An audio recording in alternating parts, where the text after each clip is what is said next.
नमस्कार। कहते हैं भारत की असली कहानी राजाओं और महलों में नहीं बल्कि खेतों और खलिहानों में लिखी गई है। और ये कहानी है उन्हीं किसानों की जिन्होंने एक वक्त पर अपना हल छोड़कर इतने बड़े ब्रिटिश साम्राज्य को सीधी चुनौती दे डाली। तो आज हम यही समझने की कोशिश करेंगे कि आखिर वो कौन सी वजहें थीं जिन्होंने देश की नींव रखने वालों को ही बागी बनने पर मजबूर कर दिया। तो देखिए, सबसे बड़ा सवाल यही उठता है कि आखिर ऐसा क्या हुआ।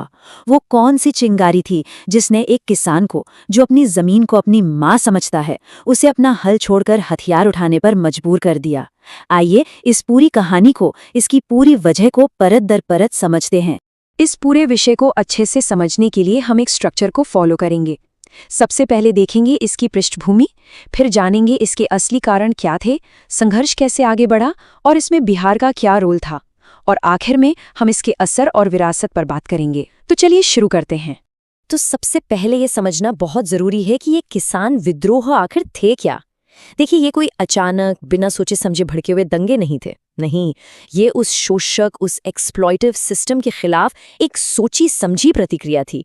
एक रिएक्शन था जो किसानों को उनकी ही जमीन से, उनके ही हक से बेदखल कर रहा था। असल में समस्या की जड़ थी ब्रिटिश कॉलोनियल सिस्टम। ये एक तरह से दो अलग अलग दुनियाओं का टकराव था। एक तरफ थी हमारी पारंपरिक आत्मनिर्भर गांव की अर्थव्यवस्था जो सदियों से चली आ रही थी, और दूसरी तरफ थी अंग्रेजों की शोषण पर आधारित आर्थिक नीतियां जिनका एक ही मकसद था, ज्यादा से ज्यादा मुनाफा कमाना। बस इसी टकराव ने बगावत के लिए जमीन तैयार कर दी। तो बैकग्राउंड तो अब हमें साफ है, लेकिन अब आते हैं सबसे जरूरी सवाल पर कि ये विद्रोह हुए क्यों। किसानों का गुस्सा किसी एक वजह से नहीं फूटा था, बल्कि ये कई परतों वाले शोषण का नतीजा था। एक मल्टी लेयर्ड एक्सप्लॉयटेशन था। चलिए इन परतों को एक एक करके खोलते हैं। सबसे पहली और शायद सबसे बड़ी वजह थी जमीन को लेकर बनाई गई नई नीतियां। अंग्रेजों ने भारत की पुरानी लगान व्यवस्था को पूरी तरह से बदल दिया। उन्होंने नई प्रणालियां लागू की, जैसे परमानेंट सेटलमेंट, जिसमें जमींदार को ही जमीन का मालिक बना दिया गया। फिर आई रैयतवाड़ी, जिसमें सीधे किसानों से बहुत ज्यादा लगान वसूला गया। और फिर महालवाड़ी, जिसमें पूरे के पूरे गांव से लगान इकट्ठा किया जाता था। नाम भले ही अलग अलग थे, पर नतीजा एक ही था, किसानों पर लगान का एक ऐसा बोझ जो वो उठा ही नहीं सकते थे। और सबसे क्रूर बात ये थी कि चाहे फसल हो या ना हो, सूखा पड़े या बाढ़ आए, लगान तो देना ही पड़ेगा। और इसी सिस्टम ने जन्म दिया शोषण के एक खतरनाक त्रिकोण को। एक कोने में थी सरकार जो भारी टैक्स लगाती थी, दूसरे कोने में था जमींदार जो जमीन का नया मालिक बन बैठा था, और तीसरे कोने पर था साहूकार जो कर्ज के जाल में फंसाता था। किसान इन तीनों के बीच ऐसा फंसा कि अक्सर अपनी ही पुश्तैनी जमीन से हाथ धो बैठता था। मतलब ये एक ऐसा चक्रव्यूह बन गया था जिससे बाहर निकलना लगभग नामुमकिन था। और मुश्किलें यहीं खत्म नहीं हुई। जब अंग्रेजों की नीतियों की वजह से भारत के पारंपरिक हस्तशिल्प और छोटे उद्योग तबाह हो गए, तो वो सारे कारीगर भी बेचारे खेती करने पर मजबूर हो गए। इससे जमीन पर बोझ और बढ़ गया। ऊपर से किसानों को अपने खाने के लिए अनाज उगाने की जगह नील और कपास जैसी कैश क्रॉप्स यानी नकदी फसलें उगाने पर मजबूर किया गया। और रही सही कसर बार बार पड़ने वाले अकाल ने पूरी कर दी, जिसमें सरकार से कोई मदद नहीं मिलती। तो अब देखते हैं कि ये जो गुस्सा था, ये जो परेशानी थी, वो असल में आंदोलनों में कैसे बदली। और ये समझना भी बहुत दिलचस्प है कि समय के साथ इन विद्रोहों का तरीका, इनकी स्ट्रैटेजी कैसे विकसित हुई, क्योंकि यहीं पर हमें एक बहुत बड़ा बदलाव देखने को मिलता है। हम सब 1857 की महान क्रांति के बारे में तो जानते हैं, लेकिन सच तो यह है कि उससे बहुत पहले ही देश के अलग अलग कोनों में विरोध की चिंगारियां सुलगने लगी थीं। ये जो शुरुआती विद्रोह थे वो ज्यादातर लोकल लेवल पर थे, अचानक किसी तात्कालिक मुद्दे पर भड़क जाते थे, लेकिन इन्होंने आने वाले एक बहुत बड़े तूफान का साफ साफ इशारा दे दिया था। अब इस स्लाइड पर जरा ध्यान दीजिए, क्योंकि ये हमें रणनीति में आए एक बहुत बड़े बदलाव को दिखाती है। अगर हम प्रकृति वाले कॉलम को देखें तो सन्यासी विद्रोह काफी हिंसक था, जिसमें गुरिल्ला रणनीति का इस्तेमाल हुआ। फिर थोड़ा आगे बढ़कर नील विद्रोह पर आते हैं। ये ज्यादा ऑर्गेनाइज्ड था, इसमें सामाजिक बहिष्कार को एक हथियार की तरह इस्तेमाल किया गया। और फिर आता है पाबना आंदोलन, जहां रणनीति पूरी तरह से बदल गई। और ये पाबना आंदोलन एक जबरदस्त टर्निंग पॉइंट था। यहाँ किसानों ने हथियार नहीं उठाए।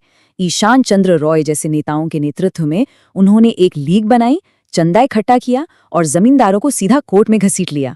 सोचिए कि इतना बड़ा रणनीतिक बदलाव था। अब हिंसा की जगह कानून का इस्तेमाल हो रहा था। ये दिखाता है कि किसान अब अपने दुश्मन के ही सिस्टम की कमजोरियों को समझने लगे थे और उसे ही अपना हथियार बना रहे थे। अब बात करते हैं बिहार की, जो बीपीएससी परीक्षा के नजरिए से सबसे ज्यादा जरूरी है। बिहार उस दौर में किसान आंदोलनों का एक बहुत बड़ा गढ़ बनकर उभरा, और इसका बहुत बड़ा श्रेय जाता है एक महान लीडर को। और यही कहानी में एंट्री होती है स्वामी सहजानंद सरस्वती की।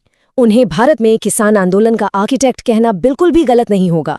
असल में उन्होंने ही बिहार में हो रहे छोटे छोटे बिखरे हुए विरोधों को एक संगठित, एक ऑर्गेनाइज्ड आंदोलन का रूप दिया।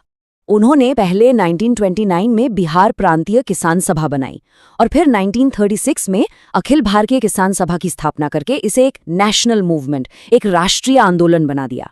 और सबसे बड़ी बात ये थी कि उन्होंने किसानों के मुद्दों को सीधे सीधे देश की आज़ादी की लड़ाई से जोड़ दिया, जिसने इस आंदोलन को एक नई दिशा और एक नई ताकत दी। तो सवाल उठता है कि इन सभी संघर्षों का, इन सभी आंदोलनों का आखिर नतीजा क्या निकला? क्या इनसे कोई स्थायी बदलाव आया? इसका जवाब है हाँ, बिल्कुल आया, और इसका असर बहुत गहरा और दूर तक जाने वाला था। इन विद्रोहों के सीधे दबाव में आकर सरकार को कई कानून बनाने पड़े, जैसे दक्कन कृषक राहत अधिनियम और बंगाल टेनेंसी एक्ट।